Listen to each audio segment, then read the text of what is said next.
باشە بەڕێزان و خۆشەویستان ڕێز و احترام بۆ هەموو لایەک ئازیزان ئەم شەو لە خزمەتانە بەم ڕەنگە تۆزێک کات بخایەنێ بابەتەکان تۆزیەکینە ئەوەیە تۆزێ دوور و درێژ و شتە بەرحاڵ تەحموتان هەبێ لەگەڵ ئەم شەو با مشکۆ پێشی لێ بکەین و بڕۆین.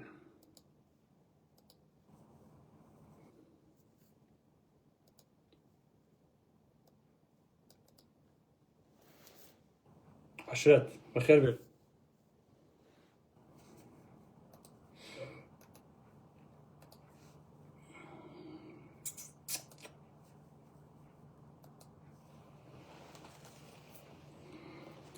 هەموو شتێ باشە بەڕێزان یا هیچ شتێ باش نییە؟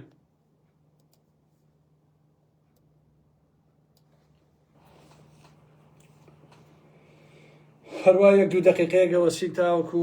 پۆلێ لە خەڵک کۆ بنەوە دوای ئەوە ئەچینە ناو قسە و باسەکانەوە ئازیزانی من.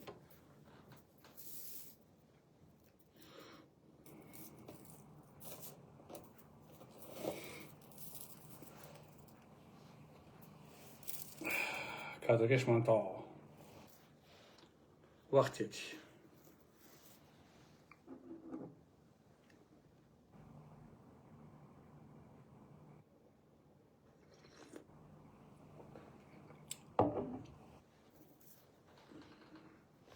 ئازیزان بە پێی کاتەکەم شەو لەسەر مەسەلەی هێرشی داعش بۆ سەر ئەو دوو گوندە لە حەلەب ئەوانە باسەکەین. هەستەکەم لەسەر مەسەلەی ئێران و چوزان بە پێی کاتەکان کۆمەڵی قسە و باز لەسەر ئەو مۆزوعانەکەین. هیوادارم کە بتوانم من بە پێی خۆم ئەم شەو پەیامەکانی خۆم بگەێنم و بەڕاستی کۆمەڵی خەڵکی شەیە کە بوونەتە مەلای خەتێ لە باشووری کوردستان من ڕەحم بۆوانە ناکەم بەڕاستی و ڕێزیان ناگرم بە هیچ جۆرێک،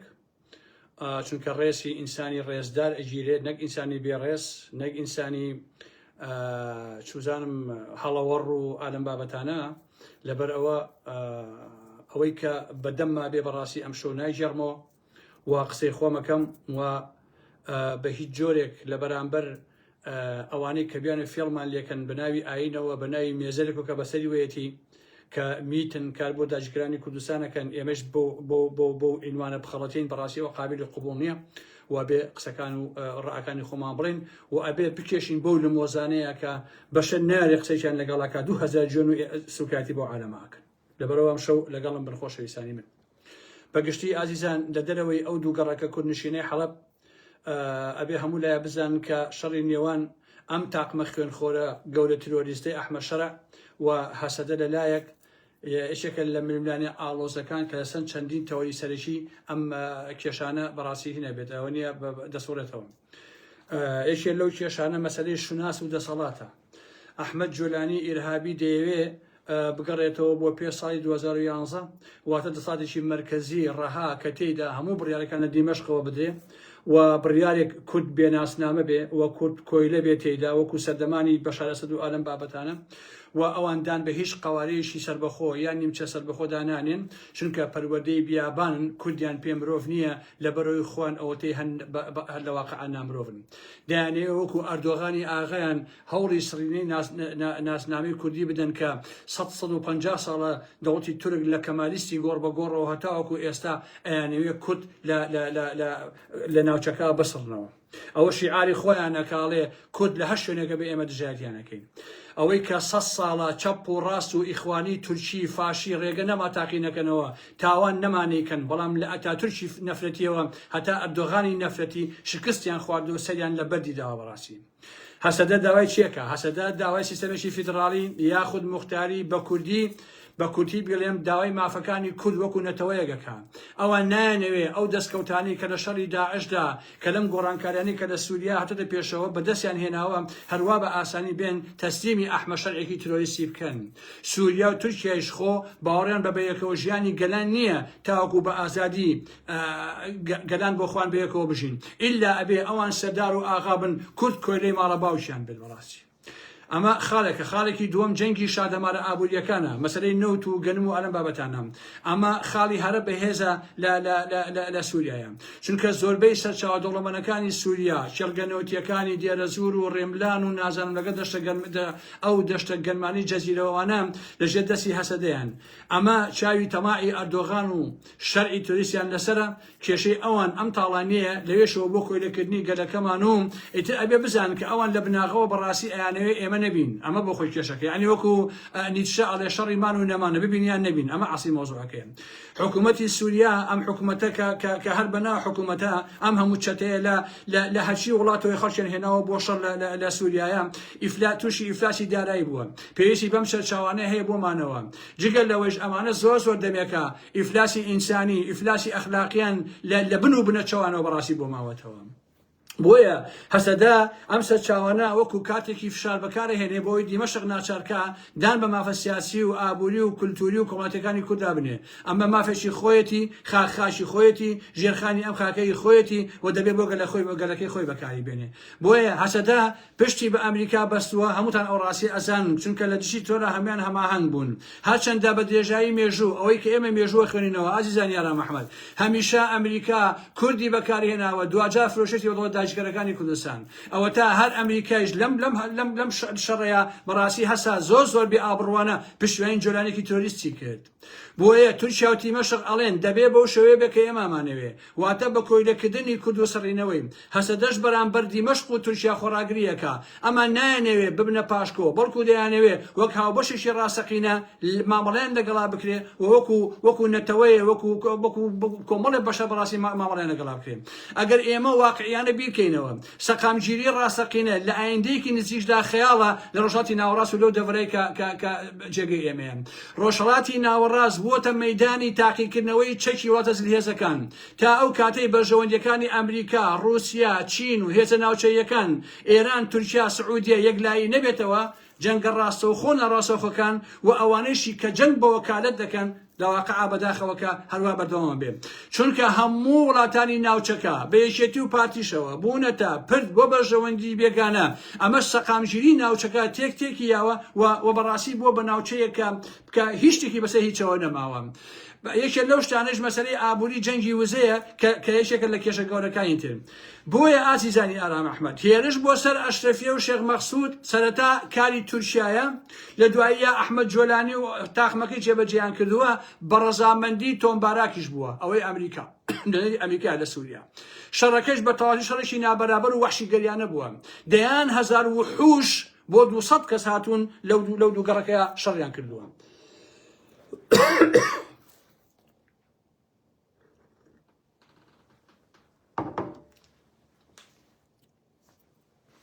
لە شنگال شی ڕوویدا ئازیزان لەو دوو گەڕەکەش ئەوە دووبارە بۆتەوە لەلایەن هەمان داعشەکانەوە هەمان ئەو داعشانەیە لە شنگاڵات چیان کرد لەو دوو گەڕەکەشە هەمان شکلان کردەوە ڕاستی من هەمیشە وتومەوە ئێلێمەوە ئەوەی پشت بە ئەمریکا بەسێ گەمژەیە ئەوە ئەو گەورەترین درۆزن و تاوانکاری مێژووە لە مێژووی مرۆڤایەتیە بەڕاستی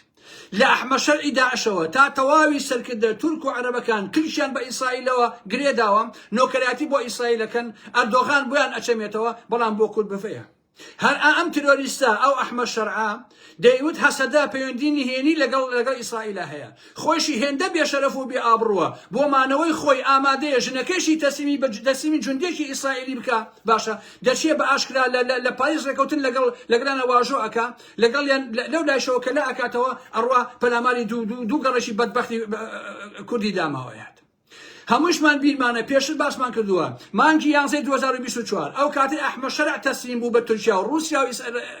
ئیسرائیل باشە و ئیدارەی بایدن و ترامپ ئەو سەردەمانە ئاگادار بوون ئەوانش بە کۆمەڵێ مەرج ڕازی بوون باشە کە ئەسەد لابرن و ئەم کابرا ترۆریستە بخەنە شوێنەکەی بۆیە ئەبێ بە تەواوی مانا خۆی و تاقمەکەی پاسەوانی ئاسایشی ئیسرائیل بن دەبێت واز لە خاکی جۆلان و ئەوانە بهێنێ کە ئێستا هێناوێتی ئەبێ ئۆفیسێ بکاتەوە لە دیمەشق و قودس بە قازانجی بەژەوەندەکانی ئیسرائیل یعنی ئەمانە هەر هەمویان ئەمانە خۆشەویستان پیاوی ئیسرائیلن باشە تەواوی سەرکردەکانی دنیای عەرەبی هەر هەمووی پیاوی ئیسرائیلە هەمووی درۆکە هەمووی نۆکەری ئەمریکای لە پێناوی مانەوەی خۆیانە بۆی گەلەکانی خۆیان بشەوسێنەوە باشە کەچی ئیخوانیەکانی لای خۆمان پشتیوانیان لەم جلوجانەوەرا کرد لەو کاتەوە کە ئەحمەد شەڕە هاتووە ئام سەلاحەت بەهادینە کاڵەی مەڕی جێژە خۆی بەفیتی ئەردۆغان لەگەڵ مەسعود بازانیە ئەندامی لیژنەی باڵای ڕیفراندۆم بووم لەبەرەی ئەو کاتە باسمان کرد کە ئەردۆغان ئەوەی بە مەسعود بازانی وتووە باشە بەڵام ئێستا ببین لەسەر ئەو مۆزوعە چۆن قساکات باشە کاتە پرسیایی لێکەن دەمایی گۆساوە یەک قسە لەسەر مۆزوعەکان ناکات ڵێم وەڵاهی ئەوە ستەم هەیە و ئەوە کورە مەڕە جێژە تۆ میتی تۆ نۆکەری ئەحمەد شەرعی تۆ ترۆریست و داعشی بەڵام ئێستا لە پێسی مەراخۆ پیشانی و عالەمە ئادەین تااقەتم نییە دەنگەکەیتان بۆ لێ بدەم کە چۆن قساکە سەلاحەدین بەهادین اینجا بزانن مەلا عەلی باپیری چەند ژنە بزانن یوتێ دەمێتە دەرەوە بزانن یەک قساکە ئایزانی ئارام ئەحمەد تۆ سێریکان ئام هەموو جڕوجانەوەرە چۆن لە باشی گوسانە کۆبوونێتەوە هەر هەمووشی نۆکەری داژیکرانی کوردستانن باشە کۆمەڵێک لە هەرە ڕیش زێرابیەکانی وەکو عیرفانی مەلا عەلی وەکو خوشکەسیە بە چوارەکەی وەکو مەلا مەسهەر کە خۆشان ئاگاتان لێ ئەو مەلا مەسهەرە نیوەی کورد پێی ڕابێرە خۆشەویستان بووە بە مەزە بووە بە تەسبیح بووە بە هەموو شتێ خەڵک پێی ڕابێرە باشە لەگەڵ کۆمەڵێک گەجەل و گوجەری ترە باشە لەگەڵ یەکگرتووی میرزادەی نائیسلامی شانازیان بە ئەحمەد شەرعەوە کرد باشە و دیفاعیشیان لێ کرد باشە من هیچ شتێک بەم بێناموسانە ناڵێم لە حقیقەتە چونکە ئەمانە نە ناموسیان هەیە نە شەرەفیان هەیە نە دینیان هەیە نە خوایان هەیە نە ئابڕوویان هەیە نە ئینسانن نە هیچ باشە بەڵام لە واقعە دارزانە بۆ پارتی بۆ یەکێتی کە ئەهێڵن ئام هەموو جاسوسی ئەردۆغانە ئام هەموو میتە لە کوردستانە بژین کورد بە درێژایی مێژوو چ زەرێکی دەدیناوە من بە ئێوە ئەڵێم خەڵکی کوردستان باشە ئێوە کاکە ژیان دەستخەنە سەر ویژدانتان ئادەی کوردی قوربەسەر و داماوە لە هەر چوار پاچەکە چ زەرێکی بۆ دین هەبووە باشە چ زەرێکی لە عەرەب باوە چ زەرێکی لە تورک گاوە چ زەرێکی لە فارس داوە بەڕاستی ئەوە تێی هەیە ئێمە بەڕاستی قوربانی باشە کاکە ببینن تەواوی میدیای عروبە و تورکی پشتیوانی ئەو بەلبەرێتە بوون کە لە حەلەبا ڕوویە حتا BBC کە بە پارەی قەتەر کارەکە هەموویان بە بەڕای جۆلانیا گۆرانیان ئەوت باشە و هەر هەمووشیان دژی کورد بوون ڕۆژئاوای کوردستانە هەرچی عروبە و ئیسلامی هەیە هەموویان لە یەک سەنگەرا دژی کورد ڕاوەستاون تەنانەت ئەمریکایش ئۆکەی لێدا بوو بۆیە بەڕاستی فزەی نەکرد من لەوە تێناگەم چۆن دەبێ کوردێکە بێ پشتیوانی لەم وەحشی گەریەی بیابانیەکان بکە کە ئەوەتەی هەن ئەمانە بە ناوی دینەوە سەرقاڵی داگیرکاری و چەتەین عەرەب و هەموو ئەوانەی تریشیان باشە بۆیە ئازیزان کێشەی کورد ئەوەیە هەمیشە بۆمانەوەی خۆی شەڕی کردووە باشە یعنی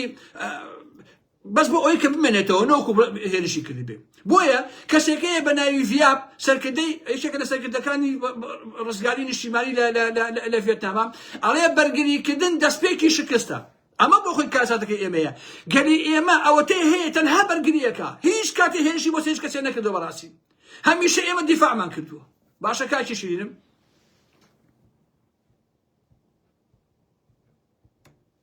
هەمیشە ئێمە دیفاعمان کردووە هەرچەندە لەم ڕۆژانە ئاگادارم بەدەیان مامۆسای ئاینی لە باشوور لەم چەند ڕۆژەیە هاتوتە دەنگ پشتیوانی گەلەکەی خۆیان کردووە لە ڕۆژئاوا و ئەحمەد شەرعیان ڕسوا کردووە ئەمانە لای ئارام مەحموود لای هەموو گەلی کوردی ڕێز و تەقدیرن بەڕاستی بەڵام ئەو داعشەی بێناموسانەی کە وەکو کیسەڵ ملیان کردەوە بە قەباقەکەی خۆیانە ئەبێ بەڕاستی لە باشوورتان ڕسوا بکرێن ئەبێ تفیان لێ بکرێن لە حقیقەتە باشە هەر کەسێ جا هەر کەسێکێ با ببێ دەڵێ کورد و نەتەوە و نیشتیمان هیچ نییە و ئاین شەرتە و ئاین ئەولەویەتە دەبێ ڕسوا بکرێ بەڕاستی بۆچی عەرەبێک تورکێک فارسێک وا ناڵێت بڕۆ ئێوە سەیری هەموو جیهانی عەرەبی و جیهانی فارس و تورک وانەکەن یەک کەسیان تیا نابینی قسەی ئاوا بکە بەڕاستی بەس مەجموعەیە لە کوردەبۆرەی خائین ئەو قسە ناکەن باشە ئەم قسە قۆڕانەیش باشە لە ڕێگای چوار خائینی وەکو دکتۆر عەبدولواحیدەوە یان ئەم کاری کەسە باسم کرد ئەم خۆراسانیە لە ڕێگای ئەمانەوە میت و داژیکاری کوردستان هێنانەوە باشووری کوردستان نیشتیمان هیچ نییە باشە کورد هیچ نییە زمانی کوردی هیچ نییە هەر هی تورک و عەرەب باشە ئێمە ئەمە بابا کێشەی ئەمانە دین نییە لەگەڵ ئێمەیە کێشەی ئەمانە بەڕاستی کوردبوونە کوردستانی بوونە بۆیە هەموو ئەمانە پیاوی میتە و پیاوی ئەردۆغانن و ئەرچیان پێشپێراوە کە بە ناوی دینەوە خۆمان و مێژومان بسڕنەوە لە ناوەوە بێندابنیشن وەکو ئەسپێ تێمان بدەن بەڕاستی خاکمان داگیرکەن بمان کوژن لە ناومان برن ئەمە واقعەکە ئەوە تا دێزێکی وەکو عەبدولواحید ئەڵێشی نیشتیمان لای ئێمە هی ئەوە نییە خوێنی گەنجی بۆ بڕێژم دین هی ئەوەیە خوێنی بۆ بڕێژم ناکرێ ئەمە بکەین بە قوربانی ئەو بەڵام ئەمە واتە نیشتیمان و گەل ئەکا بە قوربانی شتی گەورەتر کە دینەکەیەتی کە پەیامەکەیەتی باشە بە ویژدانتان یەک عەرەبم بۆ بێنە عەبدولواحید کە قسەیەکی ئاوا بکات یەک تورکیم بۆ بێنە کە قسەیەکی ئاوا بکە یەک فارسم بۆ بێنە کە قسەیەکی ئاوا بکە ئیلا ئێوەی نامەرد و ناپیاو نەبێت باشە کە هەمووتان جاسوسی نێودەوڵەتین لە باشووری کوردستانە باش نییە بۆیە کێشەی ئێمە کێشەی دین نەبووە کێشەی نیشتیمانە وە کێشەی داگیرکاریە باشە وەکوتم یەک دوو دۆی عەرەب فارس تورک بهێنە ئەم قسانە بکە شتیوا ممکن نییە بەڕاستی باشە ئەوان مسلمانی تورک و عەرەب و فارسن و ئاین بە قازانجی خۆیان بەکارەهێنن هەمیشە هەروە بووە بەس ئەم کوردە بەگرێ جیراوانەیە ئاوا قساکەن ئەمانە هەموویان جاسوسی میتن ئازانی ئارام ئەحمەد لە ڕێگەی پارتیەوە بە هەماهەنگی هاتوونەتە باشووری کوردستان هەموویشیان نێراون بۆ دەڤەری سلێمانی هەموویان لەوێ حەپەکەن شەوتابیان ڕۆژتا ئێوارە کوردی مسلمان بێت هەر ئەیکوژن چەپ بێ هەر ئەیکوژن ڕاست بێ هیچ نەبێ هەر ئەیکوژن ئاخر خۆیان دەزانن بابەتەکە دین نییە بەڵکو کورد بوونە ئەوان دژی کوردن و بەس شتێکی تر نین ئەمە واقع خۆشەویستانی ئارام ئەحمەد وەکو وتم ئێمە کێشەی ئاین و کێشەی دینمان نییە گەلی ئێمە هەمووی مسلمانە باش نییە بەڵام ئەوان مسلمان بابا مسلمانی دینی و مسلمان بەس کورد بێ ئەوشان قبوڵ نییە ئەمانە کاکەشێن سەیرە عەزیزان چەپی تورک ڕازڕەوەکان دینیەکان ئیخوانیەکان هەمویان دژی کوردن ئەمە چ پەتایەکە ئەمانەی گرتوتەوە قازی مەحەمەد شێخ سەعیدی پیران دەیان و سەدان پیاوی تر کە هەمویان مسلمان بوون چوونە بەردەم پەتی سێدارە هەر هەمویان دیندار بوون مسلمان بە هەمووشانی ئەدام کردن بەدەستی ئەمانە کاکەشێن چونکە ئەوان کورد قبوڵ ناکەن بابەتەکە مەسەلەی ئیسلام و دین نییە باشە عروبە بە درێژایی مێژوو چەکی دینی بەدەستەوە گرتووە بۆ کوشتن و تاڵانکاری وێرانکاری سەردەمانێک ئەم عێراقی کە ئێستا هەیە یا ئەو سووریایی کە ئێستا هەیە یەک دانە عەرەبیتیانە بووە هەمووی وردە و دەودە ئاوا هاتوون ئەمە مێژووی عەرەبە بەڕاستی کەواتە ئەبێ ئێمە بڵێن بەڵێ بۆ کورد بوون نە فارس بوون نە تورک و نە عەرەب هێندەی کورد مسلمانین ئازیزان باشە ئەوان بزنس بە ئاینی ئیسلامەوە ئەکەن ئەگەر بابەتەکە دینە بەڵام نا بابەتەکە کورد بوونە و بابەتەکە داژیکاریە اینجا ئەسمە سەر مەسەلەی پارتی بۆی هەستەکەم کە کۆمەڵی خەڵک بە میدیای پارتی خەریکە چاواشا بێ ئازیزانی ئارام ئەحمەد بۆی ئەبێ من بیرتان بخەم و تێتان گێنم کە بابەتەکان چۆنە میدیاکانی پارتی لە ماوەی ئەم چەند ڕۆژەیە بەردەوام لە تاوانکاریەکان قسەیان هەبووە لەوەی کە بەرامبەر بۆ دووگەڕەکە کرا زۆر جارانیش هەواڵی ناڕاستیان بڵاوە کردەوە کە بە زیانی شەڕەوانان بوو بۆ شکاندنی ئەوان لە خۆ نییە میدیاکانی لەو دووگەڕەکە چەقاند بوو پارتی باشە دقە بە دقە زەنێن ئەدا بە میدیاکانی پارتی بۆیە ئەو قسانەکەم کە من جگەلەوەی کە بە سروشت متمانە بە بنەماڵەی باتانیە بەڵام ئەمە یەک کۆمەڵ حەقایەتان بۆ باسکەم کە باش بە وردی جوێرە ئارام ئەحمەد کرد ئەو کاتەی بنەماڵەی بازانی و میت چەند ساڵ بەر لە ئێستا هێزی ڕۆژیان دروست کرد ئەو هێزە وابەستە و بەکرێ گیراوە هێزی خیانەتە سیاسەتی بنەماڵەی بازانی و میت و ئەحمەد شەرعە ئەوانە بەکاربهێنن بە ناوی کوردەوە وەکو سوارەکانی حەمیدەی سەردەمی عوسمانیەکان و ئالەم بابەتانە ئەمە مێژوو ئازیزان قسەی منە دووبارش ئەبێتەوە خائینی هەرە گەورە لەم یاریانەیە بنەماڵی بازانیە بابەش ڕاست بزانن خەنجەرێک لە پشتی کوردانی ڕۆژ ئاوا ئەدرێ ئەگەر بە تەواوەتی خۆیان وریان نەبوون ئەوە مێژوو هەتا شەرمەزارەکانی ئەمانە ئەنووسێتوی بنەماڵی بازانی و هەر هەمویان بۆیە مەسعود بازانی پەیوەندی بە ئەحمەد شەرعەوە کردووە نەک بە پێچەوانەوە ئەحمەد شەرع و مەسعود بازانی و میت لە یەک سەنگەردان دژی ڕۆژئاوای کوردستان مەسعود بازانی وەک هەمیشە لە ناو هێڵی خیانەتە جێگەی گرتووە باش ئەوە بخەنەوێشی خۆتانەوە مەسعود بازانی لەو دەقە عەرەبیە کە بەیاننامەیەکە وەزارەتی دەرەوەی سووریا بڵاوی کردوێتەوە باشە مەسعود وتێتی بڵێ بۆ یەک پارچەی خاکی سووریا باشە ئەوان سوپاسی مەسعود بازانی یەکەن بەڵام دەقە کوردیەکەی ئەمان هەڵیان گێڕاوەتەوە ڕاستیەکان تێدا شاراوەتەوە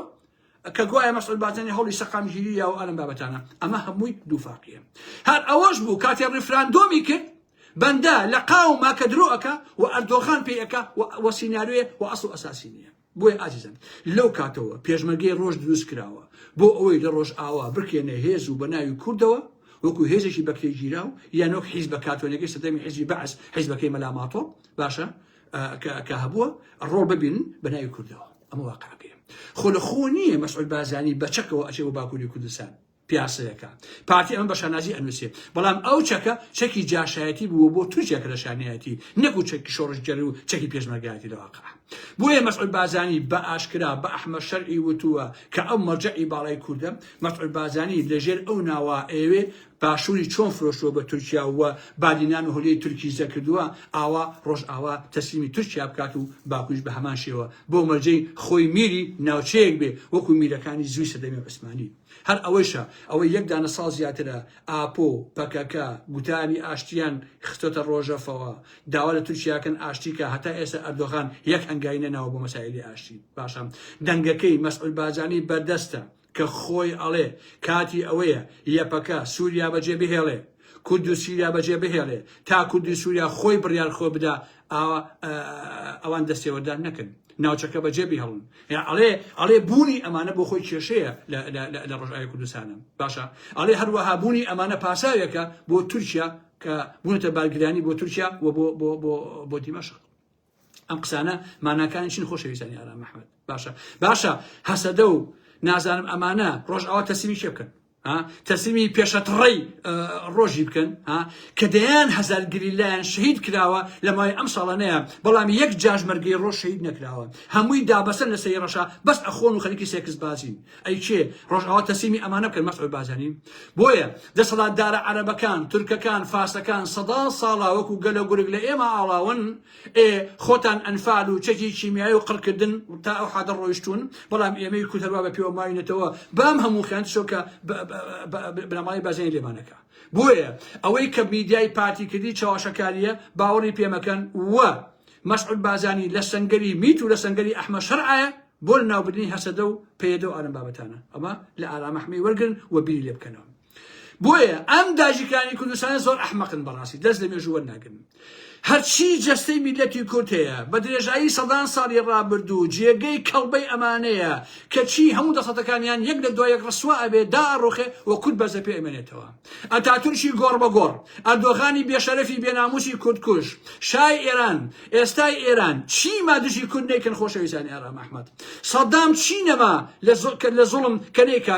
دەرهەق بەگەلەکەمان دوجار بینیمان خۆی و بنەماوە دەسەڵاتەکەی چۆن بوونە سووت و چۆن ڕسوا بوون و بوون بە گاڵتەجاری ئەم مێژووە بۆیە ئەو پەڕی بێشەرەفیە ڕەوایەتی بە کوشتنی هاوسمانەکانی خۆی ئەدا لەژێر هەر ناوێکە بە تایبەتی ئەوانەی لەژێر پەردەی ئاینە ئەواکەن هەموو ئەنجاش و خاین بەڕاستی ئازیزان دانێکی ئیخوانی بینی خەڵکی هەولێرە ڕێزم بۆ هەولێرەکان هەیە لە مشێن چاک و خراپێ لە ڕاپەڕەکەی خۆیان ئەو کچەی کە فڕێ ئێنە خوارەوە لە بیناکەوە بڵێ ئەم بەشەرە ئەڵە چی تۆ بەشت ئەمەندە بێ شەرەف بی ئەمەندە بێقیمەت بی ئەوەندە سەر بە عایلێکی فاسد بیت باش نییە نووسێتی چی بە پێکەینەوە ئەو کچە ئەو ژنە ئەو کچە لەو سەربانە چیەکرد لەو قاتە بەرزە ژن هەرە بێت لە ژێرەوە بێت قەیناکە لەسەر لە ژێرە بیشەوە بێ هەر خۆشە ئەمە شەرەفە تۆ کوربی لە هەولێرە ئاوا قسە بکەی بەڕاستی ئەمە ئابڕووە بەڕاستی ئەمە ئیسلامە ئازیزانی ئارام ئەحمەد کچێک کە شێرە ژنێکە دائەنیشێ بەدەیان داعشی وەکو سەق تۆپانووە تۆ لە هەولێر دائەنیشی ئاوا قسە بۆ ئافرەتە ئاڵی بۆ مەگە تۆ دایکت هەیە خوشکت هەیە هەی بێ شەرەفی بێ ئابڕوو هەی هەزار تف لەو شینەی کە خرایە سەردەمیش کە لە هەولێر دانیشی ئەو قسە ناکەی تۆ مەگەر ئەگەر سبێنێ لەشکرەکەی ئەحمەد شەرع هات لە هەولێر لە سێمانی دوو لە ڕووی ئێوە سوار دایک و خوشکتان بوو هەروە ئەڵێن دەستان خۆش بێ سواریان بن ئێوە شەرەفتان هەیە ئەوە دەم پیس و بێشەرەف و بێ ئابڕووە کە دائەنیشی ئاوا قسەکە دەرهەق بە کچێکی قوربەسەر و داماو کە لە بینایەکەوە کۆمەڵە داعشی خەوری فڕێ ئەدەنە خوارەوە بەڕاستی مناڵێک لە تەلیگرامەکەما بڵام کردەوە کۆمەڵە لەو داعشە خێوڕیانە ئەچن بە بۆکس ئەکێشن بە دەم و سەوچاوە ئینجا ئاوا ئەیخنچێن هەتاوەکو ئەیکوژن بەخنکاندن بڵام کردو ڤیدۆکە ئایزەری ئارام مناڵێکی داما بەخوا ڕەنگە 7 ساڵ ئەلەم بابەتانە بێت باشە بۆ مەگەر ئەمانە دینیان هەیە ئەمانە شەرەفیان هەیە کەچی تۆی لە سێمانی لە هەولێرەوە ئەوەندە بێشەرەف و بێ ئابڕووی باشە یەک دیفاع لە ئەحمەد شەرعەکەی یەک دانیشی سوکاتی بۆ ئافەتەیەکی کە دانیشتووە قۆنەرەکەی هەموو بنەچە و بنەماڵەکەتە هێنێ هەی زۆڵی منافقی کوڕی زۆڵ یەک دانیشی سوکاتی بۆ واکەی سوکاتی بۆ مناڵاکەی کە بەدەستی کۆمەڵە داعشی خۆڕی ئەخەنشێنرێن ئەیشتەوێ ئارام محمەد بێت ڕێزت بگرێ بە ئیحترام قسە لەگەڵ تۆ بکە چۆن شیوا بێ بۆیە ئێمە لە مەولا وەکو ئارام محمەد لە جێی سنان قوزڵ قورد دەبێت باشە یەکێکیان یەک قسە بکە هەزار قسەی پێڵێم یەک جوێن بە هەزار جوێنی پێدەم کۆنەرە ئەخەمە دەمیانەوە بە هەر کەسێکەوە بێ دابنیشێ سوکاتی بەگەلەکەم بکە بەڕاستی ئەوە باش بیزان بۆیە داواتان لێ یەکەم لە مەولا ئەو ئیسلامانە کە ئەوژێتە ئێوەش هەچی جوێن هەیە بیان دەنێ بەڕاستی چونکە دەمێکە تەخوینی ئێمە بێدەمووی بەرامبەریان باش نییە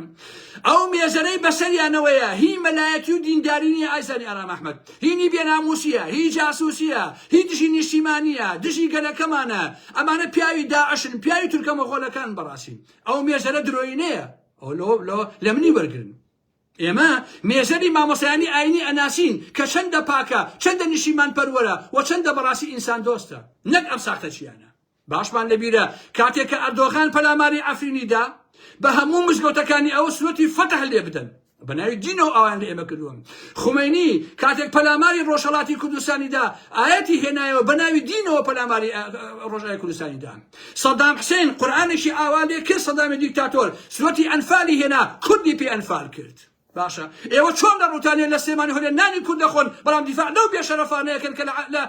لە بیابانی عەرەبیەوە هاتووە ئەیانێ گەلەکەمان لەناو بەرن ئێوە چۆن شەرم ناکەن بەڕاستی بۆ ئەمانە مێژوو نییە کە ئێمە تیاژیین ها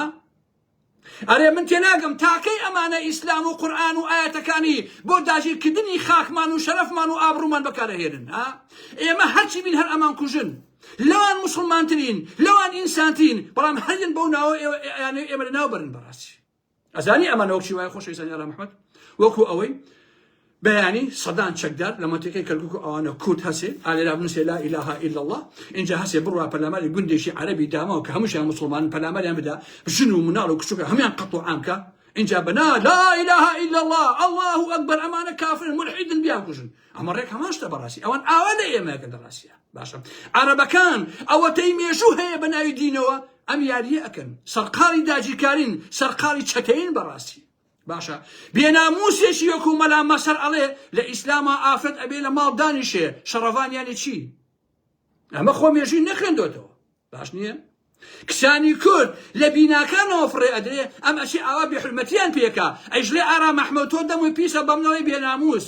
باشە تۆ بێناموسی من سوکاتی پێ ناکەم بەڕاستی ئەگەر ناموست هەبوایە ئەو قسەی دەرهەق بە ژنان نەکرد مێژووی ژنانی کورد و گەلانی تریش حتا هینی عەرەبەکانیش کە زیندە بەچاڵیشیان کردووە پڕ بووە لە ئینسانی لە ژنی بەتوانە لە ژنی شۆڕژێر لە ژنی قارەمان لە ژنی عەقڵمەند بەڕاستی تۆ خۆ چونکە پێشی کەم و کوردی پێت وایە ژن هیچ نییە تۆ خۆن عیلەکەی خۆتەوە سێرەکەی کە دایکت خۆش کرد ژنت بەس بوو ژن بەس بۆ ئەوەیە لە ماڵەوە سواریان بنیەوە کاکە بەس بۆ ئەوەتانەوێ ئێوە بەڕاستی ژن نابێ پارتیزان بێ ژن نابێ شۆڕژگەر بێ ژن نابێ گۆرانی بڵێ ژن نابێ موزیک لێ بدا ژن نابێ نازانم کەمانچە لێ بدا ژن نابێ فڕۆکە لێ بخورێ یا ئێوە بە سواریان بن هەر بۆ ئەوە بەڕاستی شت کراوە کاکە هامەرا مەسەر هەر بۆ ئەوە کراوە قەشمەری هیچ نەزانی بوودەڵا چۆشی وابێ بڕۆ مێژوو بخوێنەرەوە تەواوی داهێنانەکان کە تا 19 داهێنان ئەتوانن بژمێرم ژن بەرهەمی هێناوە لە مێژووی مرۆڤایەتیە یەکەم جار ژن بە قوڕقاپی دروست کردووە مەلا مەسەری نەخوێنەواری گەمژەی نەزان باش نییە ئەو فەلاحەتی دۆزیوەتەوە ئەو ئاژەڵداری دۆزیوەتەوە ژن دۆزیوێتیەوە باشە ژن چنین و ڕستنی دۆزیوەتەوە بەڵام تۆ مێژوو ناخوێنیتەوە میت فێری کردووی زمانی عەرەبی قسە بکەیت و 4 ئایەت بڵێ ئەوە بەڕاستی نایخوات باش نییە ئەزانی مەلا مەسەر ژن بۆچی ئەم سەردەمان ئەبن بە شەڕەفان ئەزانی بۆچی مەلا مەسەر جوان پێ بڵێم لەبەر ئەوەی ئەم سەردەما کورد ناپیاوی وەکو تۆی تایە باش نییە ئەگەر 4 پیاوی تۆ ئەگەر 4 پیاوی تیا بۆ وەکو تۆ بڵێم بۆ نمونە مەردبوونایە ئەو ناپیا نەبوونایە وەکو جەنابە ئەو کاتە ژنان نەژن پیا و مەردەکان نەژن بەڕاستی بەڵام کاتێک کۆمەلگا پڕ ئەبێنە نامەردی وەکو تۆ مەجبور ژنان بچن ڕۆڵی پیا ببینن ژنان ببنە شۆڕژێر ژنان ببنە قارەمان ژنان گیان بازی بکەن باش نییە دەیان هەزار ژن خۆیەوە بەکوشت کە ئەوان کەرامەتی داعشەکەی تویان ورد و خاش کرد بە هەزاران کەلاکی داعش بۆ گەنی کرد لە ڕۆژئاوای کوردستانە بە دەستی کچان و ژنانی بە جەربەزەی کورد تۆ چی دائانیشی ئەو قسەکەی باش نییە ئاخر هەر ئەو شەڕەفانانە بوون ئێستا کە تۆ ڕقی لێیانە ئەزانی کە بۆ نمونە ئەم دەسەڵاتە سەخیفەی سووریا بەدەشتی شەرەفان و گیری خواردەوە بۆیە تۆ سوکاتیان پێکەی ئەدەوێت ئەوانە نەبن هەتاوەکو ئاغاکانت لە ئەردۆغان و لە پیاوەکانی دیمەشق و ئەحمەد جۆلانی سەرکردن بەدەست بێن بەڕاستی تۆ ئەوە دەوێت بۆیە لێرەوە بە مەلامەسەر ئەڵێم بۆ تۆ بە هەزار پشتەوە حەدت نییە ببی بە پێڵاوی دراوی کشە شەرەفانێک حەدت نییە بەڕاستی بەڕێشی تۆ ناخەڵەتێم کەفرە لەفتە و تەڵەکە بازی بەو مێزەرت ناخەڵەتێم کەفر لە ساختەچی توی لە جاسوسیکردن بەڕاستی پێڵاوی ژنێکی شەرەفانی کورد حتا پێڵاوی خۆڕیترین ژنی کورد باش نییە پێڵاوەکەی سەری هەرچی عەرەبی ئیخوانی ئەهێنێ سەری هەرچی تورکی ئیخوانی ئەهێنێ با باش ئەو ڕاستیە بزانیت وە بیخەرمێشی خۆتانەوە لە دەستی ئێمە بەڕاستی دەرناچن هەرچێک ما بەرامبەر بە ئێمە کرا بەڵام هەر بە پێوەماینەوە کیمیای باران کراین لەلایەن عەرەبەوە ئەنفارکە لەلایەن عەرەبەوە تورکیا هیچ نەما پێمان نەکا ئێران هیچ نەما پێمان نەکا بەڵام هەر بە پێوەماینەوە بەڕاستی و هەر ئەشبینەوە بە شوێنایی چێتەوە کوردستانی باشوور و هەر شەبانی کوردستان هەزاران خائینی وەکو دکتۆر چاو هەزاران مەلای خەتەی وەکو دکتۆر چاڵ با باش بزانیم هەزاران مشیری حەمەی سلێمانی وەکو دکتۆر چاڵ ئەو کۆمەڵگایە تۆ ناتوانانی بە ناوی دینەوە دابریشی گەلەکە ئێمە لە ناوبەری لەگەڵ ببی بە نۆکر و لە سلێمانیە دانیشی نانی کورد بخۆی جاسوسی میت و جاسوسی هین بیت ئەحمەد جۆلانی بیت ناتوانانی بەڕاستی بۆیە لێرەوە داوا لە هەموو مامۆستایانی ئاینی کوردە بە شەرەفانەکەم لە باشووری کوردستان لە هەر چوار پاچ باشە دژی ئەم ئیخوانیانە چیتان پێکرێ بەڕاستی بیکەن مامۆستایانی ئاینی پێڵاوەکانتان لەسەر سەری ئارام ئەحمەد هەموو ئەو مامۆستایانی کە کوردن بەڕاستی کە کوردۆستن کە نیشمان پەروەرن کە کوردیان ئەوێ کە ئایندارن بەڕاستی لەسەر سەر چای ئارام ئەحمەد بەڵام بە هەموو تواناوە دژی ئەم داعشانە ڕابواسن بۆ ئەوی کۆمەلگای باشوور لە ئایندەیەکی ترە ئەحمەد شەرعی وە پێیان نەبێ کۆمەلگامان ئاوا لێ بکا بەڕاستی هەموو کوردستان تەسلیمی تورک و تەسلیمی ئەحمەد شەرعی بکات بۆیە ئێوە دەبێ کوردێکی موسڵمان و نیشیمان پەرستێکی موسڵمان بن بەڕاستی دەبێ خزمەتی گەل و نیشیمانەکەتان بکەن لە واقع لەمە بەدە شتێکی تر لە کوردستان قابلی قبول نییە ئیخوان ئەوەندە چەپەڵ بووە ئێستا خۆشەویستانی ئارام ئەحمەد ئەوەندە چەپەڵ بووە لە میسر ڕسوا کران لە دنیای عەرەبیا ڕسوا کراون لە سعودیا ڕسوا کراون کەچی هاتون بۆ سلێمانی کەرەکەر بۆ ئێمە ئاکەن باش نییە هاتون بۆ ئێ بەڕاستی کۆمەڵە جاسوسی میت و ئەردۆغانی مێزەرێکیان لەسەرنەوە بە ناوی ئاینی پیرۆسی ئیسلامەوە ئەیانەوێ کورد دەناوبرن مەلا مەسەرێکی زمان زێرا زمان پیس باشە ئەسڵەن بۆ تۆ بوویتە هۆی شەرمەزاری بۆ هەموو مامۆستایانی ئاینی بۆ ناوی مامۆستایان بووی بەهۆی شەرمەزاری بەڕاستی باشە تۆ ئەسڵەن تۆ عەیبەی لە باشووری کوردستانە بوونی تۆ بەڕاستی شەرمەزاریە بوونی تۆ عەیبەیە مەلا مەسەر باش نییە بوونی تۆ عەیبەیە بوونی تۆ شەرمە بەڕاستی ئەسڵەن حەیفە تۆ هەوای سلێمانی و کوردستان و هەولێر هەڵمژی حەیفە شەقامەکانی کوردستان کە بە خوێنی خەڵک سوورە لە سەدان ساڵ بردووە حەیفە تۆ لەسەری پیاسە بکەی بەڕاستی حەیفە ئێمە لە مێژووە خاوەنی سەدان مامۆستایەک و مامۆستا مەلا عەبدولکەریمی مودەڕیسین خاوەنی مامۆستایەک و بەسافای زەڵمین نەک تۆی جر و جانەوەر و هاوکارەکانت باش نییە ئێمە خاوەنی هەزاران مامۆستای ئاینی بە شەرەفین باشە ئەم خەڵتان چییە بابا ئێمە قانون ئیشاعیرمان هەبووە کە مامۆستا هەبووە ئێمە نالیمان هەبووە مەحویمان هەبووە فڵان و فیسارەکەمان هەبووە ئێمە خاوەنی ئەم کەڵە پیاوانەی تۆ چیت زمان پیس تۆ چی هاتووی دانیشی بێ حرمەتی بە ژنی شەرەفانەکەی سوکاتی بە ژن ئەەکەی بەڕاستی باش تۆ سوکاتی بە ژن ئەەکەیت تۆ حرمەتی ژنەکەی خۆشی لا نییە حرمەتی دایکی خۆشی لا نییە کە لێی کەوتە خوارەوە تۆ چ دەعبایەکی ئاسڵ تۆ چ ئایدزێکی تۆ چ میکرۆبێکی تۆ پێت وایە سڵی لێ یەکەینەوە ئارام ئەحمەد پێیان نابێ حیا و پێوە نەهێڵێ و ئازانی ڕێزە ئەگرم هەی داعش ڕێزە ناگرم بەڕاستی هەرچی بەمانە کرابێ بە مامۆستای ئاینی نەکراوە ئەمانە بێبەرین لە مامۆستای ئاینی باش نییە ئەمانە مامۆستای ئاینی نین کۆمەڵێ جاسووسن بە ناوی ئاینەوە ئیشیان دژایەتی کورد و کوردستان و نیشتیمانەکەمانە دژی نەورۆز قساکەن دژی ژید قساکەن دژی هەموو شتێک قسەکەن ئەمانە خۆشەویستان دژی ئاڵای کوردستان قسەکەن ماکدۆناڵ ئاڵای خۆی هەیە ماکدۆناڵ فڵانە مارکێت ئاڵای خۆی هەیە ئەمانە دژی ئاڵای کوردستانیش ماڵتان ئاوا بێ ئەڵێ نابێ کورد ئاڵای هەبێت ئەی هاوار ئەڵێ کورد نابێ باشی نەورۆز کات نابێ باشی نەورۆز کات باشە جەژنی قوربان ئەەکەین جەژنی ڕەمەزان ئەەکەین قوربانی ئەەکەین بە ڕۆژوو ئەبین نوێژەکەین خوا ئەپەرستین هەموو شتێک ئەمان ناکەین کەشێ نابێ نەورۆز هەبێ نەورۆزی کورد نییە ئەی هیچ هەیە هی باوکتە ئەی هیچ هەیە نەورۆز بۆیە ئازیزانی ئارام ئەحمەد ئەو مێزەرانە مێزەری ڕێزداری سەری مامۆسایانی ئاینی بەشەرەف نییە ئەمە مێزەری خیانەتە مێزەری بێشەرەفی ئەبێ ڕسواکەین بەڕاستی تەواو ئەبێ لە کوردستانە کەسانی وەکو مەلا مەسەر کە بێحورمەتی بە گەلەکەمانەکەن بە نیشتیمانەکەمانەکەن کە ئەچنە پاڵداشکردنی کوردستان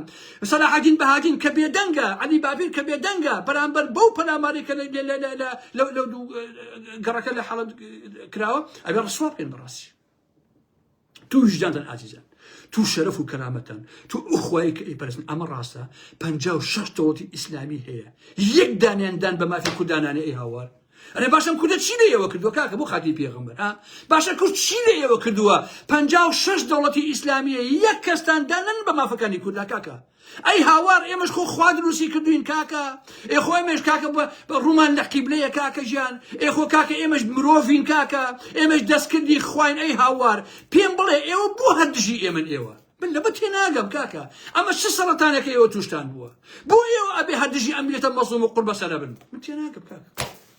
بەس کورد چی لە ئێوە کردووە ئەگەر ئێمەش پەلاماری ئێوەمان بدایە تعدامان لێکرد نایە وەکو ئێوە لە ئێمەتان کردووە شەرەفمانتان ببدایە شەرەفی ئێوە ئێمە بمان بدە ئەوە شتێکی تر بەڵام خۆی میشمان نەکردووە کاکە ئێوە ئێمەتان نابردووە ئێمەتان ئەنفار کردووە هیچ نەماوە ئێوە دژی ئێمە نیکە معقولة لبريطانيا دول لرؤية وساسية دامج دفاع لا هنكا لا أردوغان كا دفاع للناس دامج كا بناوي دينوا خوا على شيء خوا على دشي كل خوبة دشي اسمانا كي دايكبا دشي نشيمانا كبا دشي نازان أمانة با أما توم سمانا كي باشي وعلى أي بو عربي وانالي بو عربي نالي أم خسيه بو تركيا نالي بو فارسي نالي بو هريه وإيرلين ها بو كاك شيء هنا كده شيء براسي بو عزة ئەوە تەی مێژوو هەیە دەسەڵاتدارانی تورک و عەرەب و فارس پەلاماری ئێمادەن دەمان کوژن سامانمان ئەجزن بەتاڵانی ئەبەن ئێمە بەس قوربانی بووین لەشێک لەوانە ئەم ئیخوانە کە لە شخصەکان هاتە ناو کۆمەلگای ئێمەوە بۆ نمونە هەتا گۆڕان بەسوودەی گۆڕان بۆشی وای لە ئازیزان ئیخوانەکان وایان دەکرد باش یوسف محەممەدە ئیخوانە باش عەلی حەمە ساڵح ئیخوانە مەڵا مەسەوە گوتم ئیخوانە گۆڕان ئیخوانەکان ئاڕسویان کرد سۆران عومەر ئەحمەی حاجی ڕەشی هەموو ئەمانە سەلاحەدین بەهادین یەکگرتو هەمووی ئەمانە ئیخوانی تورکی خۆشەویستانی ئانا محەممەد هەموویان سەر بە تورکیا باش نییە ڤیدۆیەکم دوێنێ بینیوە ئازیزان ببوورن کام شە تۆزێک ئەوم تووڕەم لە خەزەوە ڤیدۆیەکم بینیوە بینی هەتیەکی سەرسەری پشتیوانی خۆی بۆ جۆلانی دووبارە ئەکاتەوە چەپە لە گۆلانی ئەڵێ بۆ قەتوعانکردنی کورد باشە ئەو خەزەیی کە خاکی بە تورەکە بێژراوە کە هەمووی وەکو زەڕ نەقوتە دەمیان کردبەوە هاوارێنەکرد نانمان نییە بیخۆین نانمان نێ بیخۆین لە سلێمانی و هەولێر و سێسا خۆڵەبجە پارەیان بۆ کۆکراوە بینێرن بۆ خەسە بۆی لێ لە بەسانە برن کەچی ئەوان پێیان خۆشە کورد وای لێ بکرێت لە تخۆ ئەمە ڕاستە کاکە ها تخۆ ئەمە پیاوەتیە تخۆ ئەمە ئینسانیەتیە تخۆ ئەمە دینداریە ها لە کوردستانەوە خەڵک هەموو شتێ بۆ خەزە بکا کە موسڵمانە کەچی ئێمە قەتوعامەکەین ئەڵێ ئۆی بیان کوژن کووردە لە ناویان بەرن کوردن ئەمانە هەیلەوە چۆشی وای بکاکە ئێوە ئیسرائیل کارێکی پێکردن لە ئاسمان نەنێن بۆ هەڵەیان بۆ ێستا دژی ئێمە ئاوا قساکەیت ها ئەوەندە فاشزمی عەرەبی و دینی بەسەریان دازاڵە بە هەموو جۆر هەردژی ئێمن ئەم لە برسا مردوتی هەڵدراوانە ڕەبی دەبی دەستی ئێستا زیاتر بێ لەوە خراپتان لێ بکە باشە ئەهلی غەزە وائەن دژی میلەتەکەی ئێمە ئاواکەن من وەکو خۆم قسەم دەڕووە 1 زائد 1 ئەکاتە 2 باشە هەر کەسێ دژی گەلەکەم بێ دژیە بم هەر کەس بێحورمەتی بە گەلەکەم کا بێحورمەتی پێیەکەم باش نییە هەر کەسێک بێ گەلەکەی منی نەیە منیش نامەوێ بابای بیزانم ئەمە نایخوا بەڕاستی نایخوا لە حەقیقەتە حاشا لە هەموو ئەو شتەیەکەم کە دژی گەلەکەی خۆم بێت تۆ ئێمەش کۆمەڵێ بەشەرین ناومان کووردە باشە پێش عەرەبەکان و تورکەکان و فارسەکان لەو ناوچەیە بووین حەقمانە وەکو ئینسان بشین تۆ اینجا شتێکی تر خۆشەویستان کابرایەکەیە بە ناوی عەلی قەرەداخی عەلی ڕیشخەناوی عەلی ڕیشخەناوی یەکێکە لەو هەرە بێشەرەفانی ڕۆژگار باشە لەو هەرە بێناموسانی ڕۆژگارە ئەو عەلی قەراخیە چییە لە بە ئەحمە شەڕ خۆشەویستان ئەڵێ سەلمان دووتانە شایستەی سەرکردایەتین و پشتیوانتانین باشە ئاخر عەلی قەرەداخی بۆ پشتیوانی گەلەکەی خۆنی دەیە بۆچی پشتیوانی ئەویت خۆشی سەر بۆ ڕێکخراوەیە لە تورکیا کە $9 ملیار دزی بۆ خۆیان خواردێن ئەو علی قەرەداخی یەکەم دزە بەڕاستی خۆشەویستانی ئارا محەممەد باشە وەڵا ئێمە علی قەرەداخی ئەگەر هەمومان مسلمانین علی قەرەداخی ئەگەر تۆ سەرۆکی نازانم زانایانی مسلمانی ئەی تۆ ئیشت چییە بڵێ مسەر بەگەلێکی بندەسم ناوی کووردە کوردەکان عەرەبەکان تورکەکان فارسەکان ئێمە هەمومان مسلمانین هەمومان خواپەرستین خوا سەر ئەم عەزە دروستی کردوین وەکو چۆن عەرەبەکان تورکەکان فارسەکان مافی ژیانیان هەیە کوردیش مافی ژیانی هەیە باشە کوردیش پێویستە وەکو مرۆڤ خەریکی ژیانی خۆیان بن ئەی بۆچی ئەم قسانە ناکەی ها بێ ناموس ها علي قراخي اسمه ريشخني بوشي يقصان ناكي زحمة النبي ها بوشي نايكيد ها كده بوالله عزيزان هتلر او قصي راسم علي اقد دمان شكل دقوا اللي يتابوا نوي بني بكلسني خائنين او خو او حقيقة كاكا خائن اما لم يجوا بس خائن يشتو كاكا ملاي ختيها ولا قندي ختيه سلامي عثمانية كان عثماني هي شي كردوها خلق الدفاع لخويك عليه عثمانية كان مسلمان هركس دشي عثمانية كان شركة او طلاق يكوي تو سليم ملاي ختي خائن كخوش ويسان سي او فتواي يابيتي او فتواي يابيتي هركا دشي عثمانية كان طلاق يكوي يتكس هني نكردوها شري نكردو عثماني هاتو بخوي داجيري كردوها قال من ابوم امو ملاي ختي يبتنك الخوار من شر خومكم طلاق مكوي بجهنم بها طلاق مكوي مشكلة دي قيناك حق تو مشكلة نبي كاكا باخوالد نترون وكا تو يجنيد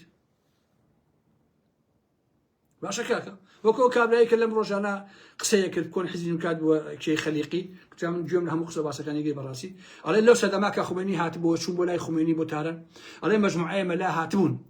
داوين لخميني كت ايما بشواني لايوا كاين ايما اشينو بو منطقه مريوان وسنو او غندانا لا يخلق بمسلمان توسني ام ساختشي انا هر خاين بون اخر لسندمي خميني يا صالح حتانو لمريوانا لنازانم لسق زوبوكانا لسنا هم المسلمان نبو ما مصا ايوا شلون ولا خميني تانا ولا اماكن او ما او ميلتاكن بمسلمان ها اي اوان شي من مسلمان بك